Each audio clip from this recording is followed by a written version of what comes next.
It may seem easy to distinguish between a mature game and a children's title, but that's not always necessarily the case with a JRPG. It may look like colorful characters and bubbly sidekicks in the cover art, but if you've never played a JRPG, you know never to judge a game by its cover. Subscribe to TheGamer and join us as we take a look at 5 JRPGs parents thought were for kids and were so wrong.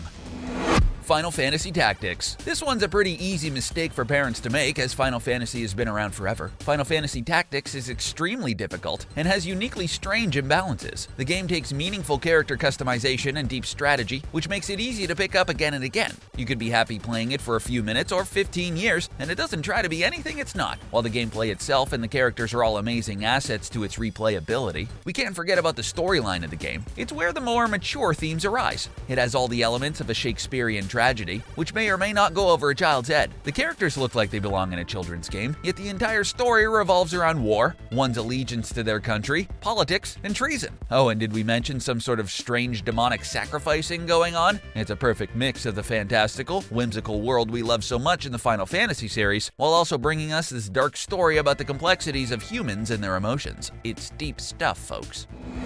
Xenogears. Xenogears may look like your average children's game, but it's far deeper and more convoluted than the cover art may lead you to believe. The story follows Fei Fong Wong and other complex characters who are entangled in the story as they journey across the world to overthrow Deus, the all-powerful ruler who's trying to take over the world. It may seem like your basic JRPG, but it explores some pretty mature themes during gameplay. Some people are still scratching their heads as to how it ended up with an ESRB rating for teens. For most who have played the Xenosaga series, they'll have to understand that this is the much darker version of that game. It has major psychological themes which explore the Freudian ego, superego, and id. These are all discussed at length in the game, and it's not exactly something a child may find interesting. Fei, the main protagonist, has subconsciously repressed a ton of memories due to his unpleasant childhood, and throughout the game, you're unraveling elements of his dark past. And then on top of all this, we discover how religion can be used as an instrument to manipulate others. Don't let this title fool you into thinking it's for children, because it's most certainly not, unless you're adept at explaining Freudian psychology to an 8-year-old. Good luck with that.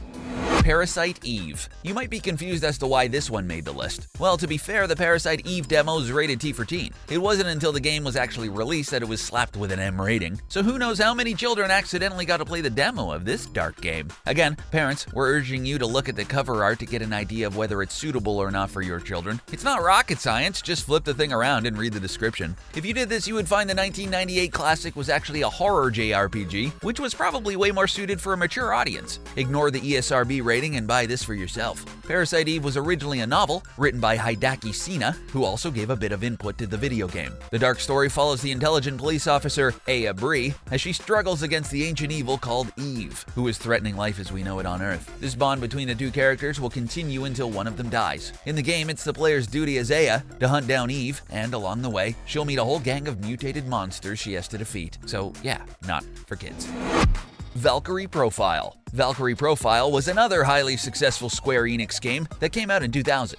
Honestly, what could Square Enix do wrong at this point? The story unfolds in the village of Coriander, where 14-year-old Platina lives with her cruel parents. The village finds themselves under difficult times, and instead of being sold as slaves, Platina and her friend Lucian run away. Platina inhales the pollen of a toxic flower and dies in Lucian's arms. As this is where we realize the game isn't for children. It deals with some extremely dark themes and mature content. Now, the story only gets more riveting and complex from this point on, and the characters are some of the best we've seen out of any RPG game. Even though this game was released 18 years ago, it still has some merit to be played today. On top of all this, the game has 2 alternate endings. We don't want to give them away, you'll just have to play it for yourself or watch a video. But the one thing we can definitely say is that no matter which path you choose or character you play as, you won't be disappointed, unless you were a parent who thought this was a children's game, and you're up all night because your kid has nightmares. Good luck with that.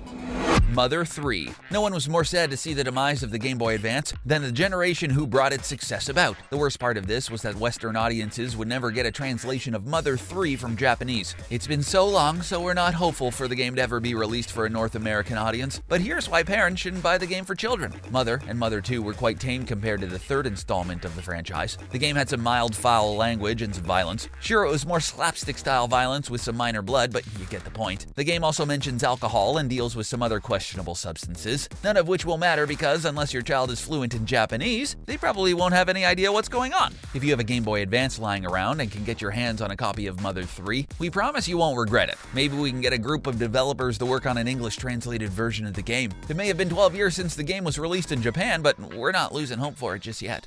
We had some pretty glorious RPG days with older consoles. What JRPG games would you like to see brought back in an anniversary edition? Do you think any title should have been given a mature rating from your childhood? Tell us in the comments below. Thanks for watching and subscribe to The Gamer to stay up to date with all our video gaming content.